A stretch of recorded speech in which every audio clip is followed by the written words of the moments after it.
예, 성도 여러분 밤새 안녕 주무셨습니까? 복된 새날을 밝았습니다. 또 찬양 드리며 하나님 예배자로 나갑니다. 35장 예전 찬송 50장입니다. 큰 영화로 신주 35장 찬양 드립니다.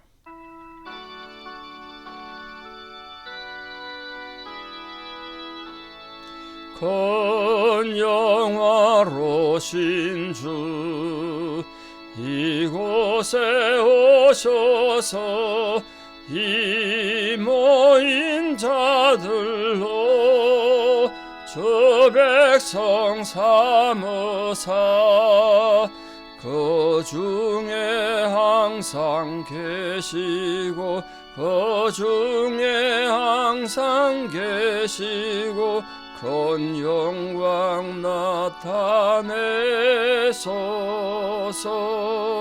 이 백성 기도와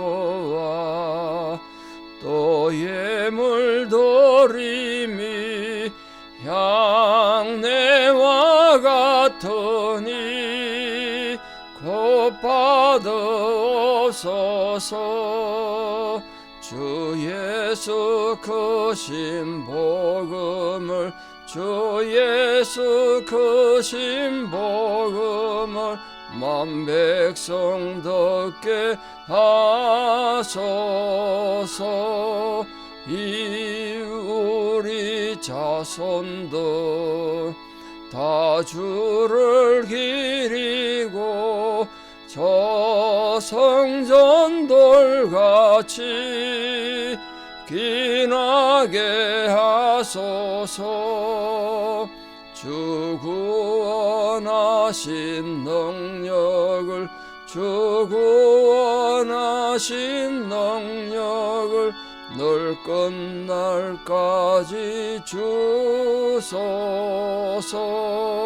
주 믿는 만민이 참 진리 지키며 예 성도들 같이 주 찬송하다가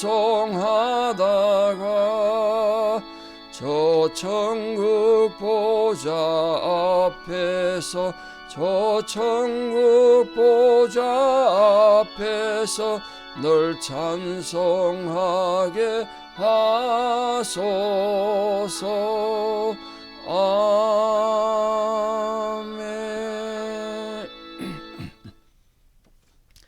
주기도문으로 우리 신앙을 고백드립니다. 하늘에 계신 우리 아버지, 아버지의 이름을 거룩하게 하시며 아버지의 나라가 오게 하시며 아버지의 뜻이 하늘에서와 같이 땅에서도 이루어지게 하소서. 오늘 우리에게 일용할 양식을 주시고 우리가 우리에게 잘못한 사람을 용서하여 준 것 같이 우리 죄를 용서하여 주시고 우리를 시험에 빠지지 않게 하시고 악에서 구하소서. 나라와 권능과 영광이 영원히 아버지의 것입니다. 아멘. 2025년 12월 2일, 벌써 12월이네요. 화요일 새벽입니다. 하나님 주신 말씀 욥기 18장 11절에서 21절입니다. 욥기 18장 11절에서 21절. 이 빌닷이 욥에 대해서 어떻게 말했나 보겠습니다. 무서운 것이 사방에서 그를 놀라게 하고 그 뒤를 쫓아갈 것이며 그의 힘은 기근으로 말미암아 쇠하고 그 곁에는 재앙이 기다릴 것이며 질병이 그의 피부를 삼키리니 그 사망의 장자가 그의 지체를 먹을 것이며 그가 의지하던 것들이 장막에서 뽑히며 그는 공포의 왕에게로 잡혀가고 그에게 속하지 않은 자가 그의 장막에 거하리니 유황이 그의 처소에 뿌려질 것이며 밑으로 그의 뿌리가 마르고 위로는 그의 가지가 시들 것이며 그를 기념함이 땅에서 사라지고 거리에서는 그의 이름이 전해지지 않을 것이며 그는 광명으로부터 흑암으로 쫓겨 들어가며 세상에서 쫓겨날 것이며 그는 그의 백성 가운데 후손도 없고 후예도 없을 것이며 그가 거하던 곳에는 남은 자가 한 사람도 없을 것이라. 그의 운명에 서쪽에서 오는 자와 동쪽에서 오는 자가 깜짝 놀라리라. 참으로 불의한 자의 집이 이러하고 하나님을 알지 못하는 자의 처소도 이러하니라. 아멘. 빌닷은 욥을 악인으로 규정해가지고 악인이 당할 무슨 징벌이랄까요? 하나님 저주를 쭉 얘기하고 있습니다. 욥의 주장이 이걸 죄송합니다. 빌닷의 주장이 욥을 악인으로 보고 공격한 건 잘못된 거지만 그 악인의 이 운명에 대해서 말한 건 또 우리가 성경에서 말하는 바이기 때문에 양쪽으로 좀 생각하면서 읽을 필요가 있겠다 싶습니다. 자, 빌닷은 악인을 놀라게 하는 게 무서운 것이라 그러는데 그 무서운 것이 사방에서 온다고 해서 사방에서 그 말은 악인은 가는 곳마다 두려움이 따라다니는 거예요. 이 낙엽 발자국 소리, 낙엽 부스럭거리는 소리만 들어도 도망간다고 두려움을 느낀다고 되어 있는데 자문에 그 악인들은 양심의 가책 때문에 쫓아오는 자가 없어도 도망가고 낙엽만 부스럭거려도 도망간다는 거 아닙니까? 마음의 평화가 없는 거죠. 그 사방이 무서운 거예요. 두려워. 악인은 어떤 곳에 이런다 할지라도 안정과 평안을 못 얻는다. 그걸 얘기하고 있습니다. 12절에 그 힘은 기근을 인하여 쇠하고, 이 말은 그 힘이 기근을 쇠한다는 말은 불행이 그 악인을 삼킬 만큼 불행이 너무 강하다며. 그 불행이 막 너무 사람을 삼키려고 굶주려 있대요. 빌닷은 악인이 그 죄악을 계속 고집하면 이렇게 위험에 처한다는 거예요. 빨리 회개하는 거지. 사실 이 죄악의 길은 두려움의 길 아니겠습니까? 영원한 혼돈으로 가는 거죠. 뭐 죄악의 길은 그 불안한 심리 그걸 말합니다. 우리 그 성경의 대표적인 죄를 짓고 불안했던 사람 두 명을 들라면 한 명 가인이고요, 한 명 가룟유다인데 둘 다 가십니다. 가인은 동생을 지가 때려 죽여놓고 내가 뭐 불안해서 못 살겠어 하나님 방해하잖아요. 하나님 또 은혜를 베풀어 주셔가지고 가인 이마에다가 표시를 썼다는데 어떤 표시인지 모르죠. 가룟유다도 마찬가지입니다. 불안해서 견딜 수 없어서 결국은 스스로 몸에 달았지 않습니까? 이런 죄인들의 결론은 영원한 파멸이다. 그래서 그 불안이 온 거죠. 불안. 그걸 말하는 겁니다. 그게 힘이 기근을 인해서 쇠했다는 거예요. 힘이 막 그 죄짓는 힘이 막 불안 때문에 약해진 거죠. 그러나 예수 그리스도 안에 있는 자들은 죄로 인해서 발생하는 그런 공포에서 해방돼서 참된 자유, 영원한 기쁨을 누린다. 그게 우리가 이제 배우는 로마서의 핵심 주제라고 할 수 있는데요. 특히 이제 13절에 보시면요, 사망의 장자가 너를 지금 피부에 지체를 먹는다. 그런데 피부가 질병이 피부를 삼키는 지금 욥이 지금 피부병 걸려 있잖아요. 그걸 보고 얘기한 것 같아요. 사망의 장자라는 것만 하면 결국은 죽음을, 그것도 지독한 죽음을 말하고 있는데 치명적인 질병을 말해요. 사망의 장자라는 게. 지금도 팔레스타인 지역, 아랍 지역에서는 악성 열병이나 사람을 죽이는 이런 병들을 운명의 딸 또는 사망의 아들 이렇게 부릅니다. 이때부터 부르던 거지. 사망의 아들은 결국은 악성 열병처럼 인간을 고통스럽게 만드는 끔찍한 질병을 말해요.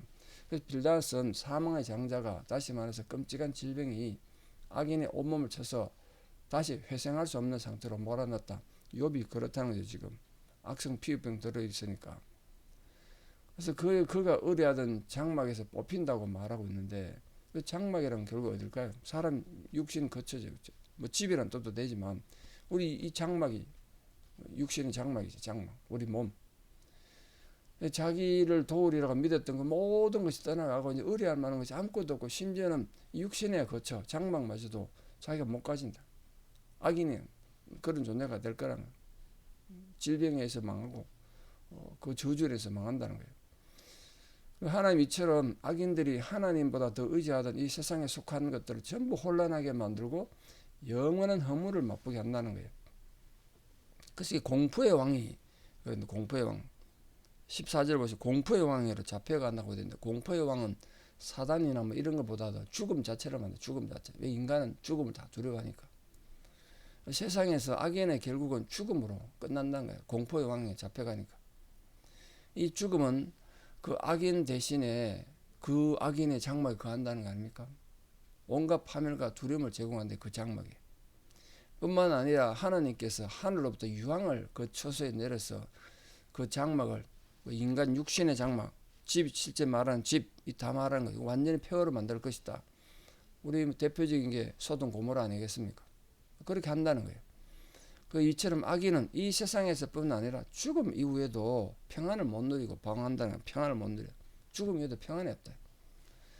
그래서 결국 어떻게 되느냐? 16절 17절에 보시면 아래에서는 뿌리가 마르고 위에서는 가지가 시든데요. 이건 결국은 욥의 가족이 멸절당할 것을 개정한 겁니다. 실제로 지금 욥의 가족이 자식도 다 죽고 마누라는 도망가 버리고 혼자 남았잖아요. 욥만 죽으면 이 가문은 그냥 완전히 지상에 사라지는 거죠. 멸문지하당, 멸문지하. 모든 가족이 망해서 가문이 없어지는 거잖아요. 멸절당한다, 멸절. 그걸 지금 빌닷이 말하고 있습니다. 욥의 자녀들이 사망한 그 아픔을 욥의 죄 때문이라 보고 네가 회개 안 하면 악인의 가족이 희망이 없고 진짜 머지않아서 멸절당할 거란 거야. 너까지 죽으면 가문이 없어지니까. 그걸 지금 경고했습니다. 빌닷이 욥에게 그렇게 말한 것 자체는 잘못된 거지만 악인에 대한 하나님의 심판이나 징계는 성경에서 말하는 바니까 하나님께서는 하나님의 의와 사랑을 배반한 자의 가정을 처벌할 것이다. 가정을 친다. 출애굽기 때 주어진 거죠. 그게 하나님의 공의란 하나님 공의. 그러니까 하나님께로부터 저주받은 이 무리들의 이름은 세상에서 기억이 안 될 거다. 흔적도 없이 사라질 것이다. 그러니까 하나님 앞에 겸손하게 살고 세상 거 가지고 교만하게 떠들지 말라는 거예요. 그러나 하나님께 기억된 자들, 의로운 사람들은 사람의 기억에서 뿐만 아니라 사람도 기억할 것이고 영원한 하나님 생명책에 이름이 기록되어서 기억될 거라는 거예요. 그걸 이제 대조하고 있습니다. 18절을 보시면 광명으로부터 흑암으로 쫓겨 들어간다고 되어 있는데 광명에서 흑암으로 쫓겨 간다면 결국 사망의 구렁텅이 빠진다. 죽는다 소리죠. 광명에서 흑암으로 쫓겨 들어가니까. 악인이 이 세상에서 이 땅에서 더 이상 살 수 없는 그런 존재로 낙인 찍혀서 이 땅에 하나님의 주신 광명으로부터 영원히 추방돼서 흑암의 땅, 죽음의 땅, 절망의 땅으로 들어간다는 거예요. 여기 쫓겨나고 들어간다 이런 표현들은 악인이 심판을 견디지 못해서 10편 1편에 나오는 것처럼 악인은 심판을 견디지 못해서 안식을 누리지 못한다. 그걸 말하고 있습니다. 자, 이처럼 악인의 삶의 거처에는 결코 평안이 없고 또한 그들의 생명도 영원한 것이 아니기 때문에 늘 불안함 속에 살겠죠. 늘 불안함 속에. 그러므로 성도님들 모든 죄로부터 자유해서 주님이 주신 평안 가운데 살기를 바랍니다. 그리스도 밖에 있는 자는 누구나 평안을 누릴 수 없습니다. 그러나 예수 그리스도 안에 있는 자는 누구든지 주님이 이루신 평안을 이룬다고 바울이 말했단 말이에요. 빌닷은 악인의 패망에 대해서 주위 사람들이 어떤 반응을 보인다 그러냐면 20절 보십시오. 그의 운명에 서쪽에서 오는 자와 동쪽에서 오는 자가 깜짝 놀란대요. 온 사방 사람들이 놀랄 것이다. 그리고 당대뿐만 아니라 후대 사람들까지도 놀랄 것이다. 이 악인이 번영하던 그 번영이 머지않아서 두려움과 놀라움의 대상이 되고 비웃음의 대상이 될 거란 거예요. 하나님께서 악인을 이렇게 징벌하시는 이유는 바로 죄 때문이겠죠. 이 죄가 무서운 건 죄가 죄로 끝나는 게 아니라 무서운 심판을 초래하기 때문에 그렇습니다. 그러나 악인들의 멸망에 대해서 세상은 놀람과 두려움으로 바라보게 되지만 예수 그리스도 안에 거하는 자는 오히려 이 날이 하나님 심판의 날이 승리와 환희의 날이 될 겁니다. 우리 모든 성도님들도 정말 기쁨과 승리의 날을 맞이하실 수 있도록 여러분 평소의 삶을 잘 관리하시고 유지하셔서 지난주 설교 드린 것처럼 정말 우리가 예수 그리스도의 노예로서 또 주님의 사도로서 모태에서부터 택정받았다는 사실을 기억하고 믿음으로 살아가는 우리 모든 성도들 되기를 축복합니다. 마지막 그 악인의 결말이 21절 어떻게 되나 보세요. 참으로 불의한 자의 집이 이러하고 하나님을 알지 못하는 자의 처소도 이렇게 끝날 것이다. 그렇게 말합니다. 악인의 결말이 패망으로 끝난 이유는 그들이 하나님을 모르는 이 고의적인 악행, 고의적인 무지함 때문입니다. 노래 가면 하나님 알 수 있는데 지난주 설교 들은 것처럼요. 예수 믿지 말고 나를 믿으라. 그건 고의적인 악행이잖아요. 이들은 하나님 존재를 전혀 인식하지 못하기 때문에 스스로 교만해지는 거예요. 모든 범죄를 부담없이 저지르는 겁니다. 하나님을 모르니까, 하나님을 우스우니까. 그러나 이들의 종말은 완전한 파멸이고 완전한 심판이라는 거예요. 그러나 하나님께서는 이런 완전한 파멸의 자리에 있는 자들까지도 사랑하셔서 하나님 주권으로 그 죄된 육체에서 건져주시고 새로운 영을 부어주셔서 영원한 생명으로 인도해 주시지 않습니까? 누구든지 예수 그리스도를 믿는 자는 멸망치 않고 영생 얻도록 하셨습니다. 그게 놀라운 축복이죠. 인간이 이해할 수 없는 이와 같은 이 하나님의 놀라운 사랑의 사역, 이 하나님의 은혜, 구원의 이 도리는 하나님의 사랑으로만 해석될 수 있는 거죠. 오늘도 우리 모든 성도님들이 모든 상황 가운데서 이 하나님의 사랑으로 모든 비극, 불행을 극복하고 믿음으로 승리하는 복된 성도들 다 되시기를 우리 주 예수 그리스도 이름으로 축원합니다. 기도드리겠습니다. 아버지 하나님의 크신 은혜와 사랑을 진실로 감사드립니다. 오늘도 우리에게 귀하고 복된 하루의 삶을 주시고 주님 앞에 이렇게 하나님의 뜻대로 살아가는 백성으로 삼아주신 것을 진실로 감사드립니다. 우리 모두가 하나님 앞에서 참된 성도로 살아가서 어떤 악행과 거짓 속에서도 우리 자신을 잘 지켜서 끝내 하나님의 사랑으로 살아가는 사랑의 사람들 다 되게 도와주시옵소서. 오늘 빌닷이 말했던 이 악행의 결말에 대해서 우리가 가슴에 잘 새기고 그런 악을 행하는 자가 되지 않고 하나님 복 가운데 살고 예수 그리스도 안에 머물러서 어떤 상황 속에서도 평안을 누리고 사는 평안의 사람, 기쁨의 사람들, 행복한 주의 성도들 다 되게 도와주시옵소서. 이제는 우리 주 예수 그리스도의 은혜와 하나님 아버지의 만극하신 사랑과 성령님의 위로교통 역사하심이 오늘도 주님 앞에 나와 하나님의 사랑을 붙들고 믿음으로 살아가게 결단하는 사랑하는 모든 성도님들의 아름다운 신앙의 고백 위에 또 원근각지 흩어져 살아가는 우리 사랑하는 모든 자녀들 삶 위에 지금도 고난과 절망 가운데 있는 모든 주의 백성들 또 모든 민족들 위해 이제부터 영원토록 함께 하시옵기를 간절히 축원하옵나이다. 아멘. 예, 여러분 오늘 하루도 기쁘고 복된 하루 되시기 축복합니다. 감사합니다.